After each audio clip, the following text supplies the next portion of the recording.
सुलोचना वासुकी नाग की पुत्री और लंका के राजा रावण के पुत्र मेघनाद की पत्नी थी। लक्ष्मण के साथ हुए एक भयंकर युद्ध में मेघनाद का वध हुआ। उसके कटे हुए शीश को भगवान श्री राम के शिविर में लाया गया था। अपने पति की मृत्यु का समाचार पाकर सुलोचना ने अपने ससुर रावण से राम के पास जाकर पति का शीश लाने की प्रार्थना करी, किंतु रावण इसके लिए नहीं तैयार हुआ। उसने सुलोचना से कहा कि वो स्वयं राम के पास जाकर मेघनाद का शीश ले आए, क्योंकि राम पुरुषोत्तम है, इसलिए उनके पास जाने में तुम्हें किसी भी प्रकार का भय नहीं करना चाहिए।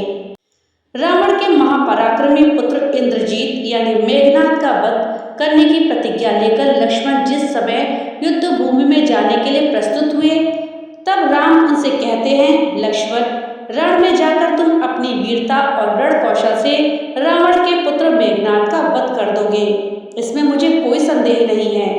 परंतु एक बात का विशेष ध्यान रखना कि मेघनाद का मस्तक भूमि पर किसी भी प्रकार न गिरे, क्योंकि मेघनाद एक नारी व्रत का पालक है और उसकी पत्नी परम पतिव्रता है। ऐसी साध्वी के पति का मस्तक अगर पृथ्वी पर गिर पड़ा तो हमारी सारी सेना का विध्वंस हो जाएगा और हमें युद्ध में विजय की आशा त्याग देनी पड़ेगी। लक्ष्मण अपनी सेना लेकर के चल पड़े। समर भूमि में उन्होंने वैसा ही किया। युद्ध में अपने बाणों से उन्होंने मेघनाद का मस्तक उतार लिया, पर उसे पृथ्वी पर गिरने नहीं दिया। हनुमान उस मस्तक को रघुनंदन के पास ले आए। मेघनाद की दाहिनी भुजा आकाश में उड़ती हुई उसकी पत्नी सुलोचना के पास जाकर गिरी। सुलोचना चकित हो गई। दूसरे ही क्षण अत्यंत दुख से कातर होकर विलाप करने लगी, पर उसने भुजा को स्पर्श नहीं किया। उसने सोचा, संभव है ये भुजा किसी अन्य व्यक्ति की हो। ऐसी दशा में परपुरुष के स्पर्श का दोष मुझे लगेगा। निर्णय करने के लिए उसने भुजा से कहा, यदि तू मेरे स्वामी की भुजा है तो मेरे पतिव्रत की शक्ति से युद्ध का सारा वृत्तांत लिख दे। भुजा में दासी ने लेखनी पकड़ ली। लेखनी ने लिख लिया, प्राण प्रिय, ये भुजा मेरी ही है। युद्ध भूमि में श्री राम के भाई लक्ष्मण से मेरा युद्ध हुआ। लक्ष्मण ने कई वर्षों से पत्नी, अन्न और निद्रा छोड़ रखी है। वो तेजस्वी और समस्त देवी गुणों से युक्त है। संग्राम में उनके साथ मेरी एक न चली। अंत में उन्हीं के बाणों से विद्ध होने से मेरा प्राणांत हो गया। मेरा शीश श्री राम के पास है। पति की भुजा लिखित पंक्ति पढ़ते ही सुलोचना व्याकुल हो गई।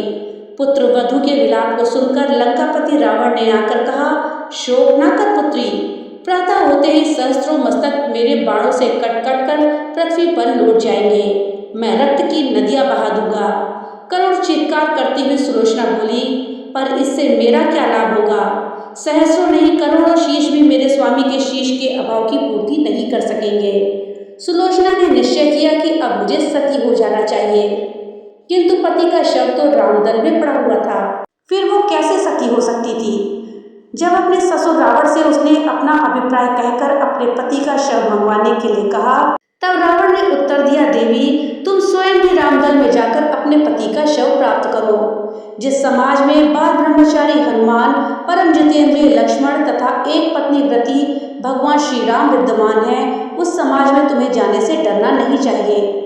मुझे विश्वास है कि इन स्तुत्य महापुरुषों के द्वारा तुम निराश नहीं लौटोगी। सुलोचना के आने का समाचार सुनते ही श्री राम खड़े हो गए और स्वयं चलकर सुलोचना के पास आए और बोले, देवी, तुम्हारे पति विश्व के अन्यतम योद्धा और पराक्रमी थे।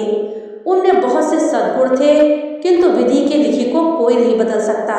आज तुम्हें इस तरह देखकर मेरे मन में बहुत पीड़ा हो रही है। सुलोचना भगवान की स्तुति करने लगी। श्री राम ने उन्हें बीच में ही टोकते हुए कहा, देवी, मुझे लज्जित ना करो। पतिव्रता के धर्म की महिमा अपार है, उसकी शक्ति की तुलना नहीं है। मैं जानता हूँ कि तुम परम सती हो। तुम्हारे सतीत्व से तो विश्व भी थर्राता है। बताओ कि मैं तुम्हारी किस प्रकार सहायता कर सकता हूँ। सुलोचना के अश्रुपूरित नयनों ने प्रभु की ओर देखा और बोली, राघवेंद्र, मैं सती होने के लिए अपने पति का मस्तक लेने यहाँ पर आई हूँ। श्री राम ने शीघ्र ही ससम्मान मेघनाद का शीश मंगवाया और सुलोचना को दे दिया। पति का छिन्न शरीर देखते ही सुलोचना का हृदय अत्यंत द्रवित हो गया। उसकी आंखें बड़े जोर जोर से बरसने लगी। रोते रोते उसने पास खड़े लक्ष्मण की ओर देखा और कहा, सुमित्रा नंदन, तुम भूल कर भी गर्व मत करना कि इनका वध मैंने किया है। मेरे स्वामी को धराशायी करने की शक्ति विश्व में किसी के पास नहीं थी। यह तो 2 पतिव्रता नारियों का भाग्य था। आपकी पत्नी भी पतिव्रता है और मैं भी पति चरणों की अनुरक्ति रखने वाली उनकी अनन्य उपासिका हूँ। पर दुर्भाग्य से मेरे पति पतिव्रता नारी का अपहरण करने वाले पिता का अन्न खाते थे और उन्हीं के लिए युद्ध में उतरे थे। इसी से मेरे जीवन धन परलोक सिधार गए। सभी योद्धा सुलोचना को श्रीराम शिविर में देखकर चकित थे। वे ये नहीं समझ पा रहे थे कि सुलोचना को यह कैसे पता चला कि उसके पति का शीश भगवान श्री राम के पास है। जिज्ञासा शांत करने के लिए सुग्रीव ने पूछ ही लिया कि यह बात उन्हें कैसे ज्ञात हुई कि मेघनाद का शीश श्री राम के शिविर में है। सुलोचना ने स्पष्टता से बता दिया, मेरे पति की भुजा युद्ध भूमि से उड़ती हुई मेरे पास चली गई थी। उसी ने लिखकर मुझे बताया।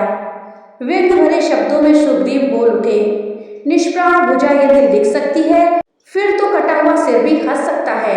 श्री राम ने कहा, व्यर्थ की बातें मत करो मित्र, पतिव्रता के महात्म्य को तुम नहीं जानते। श्री राम की मुखकृति देख सुलोचना ने उनके भावों को समझ लिया।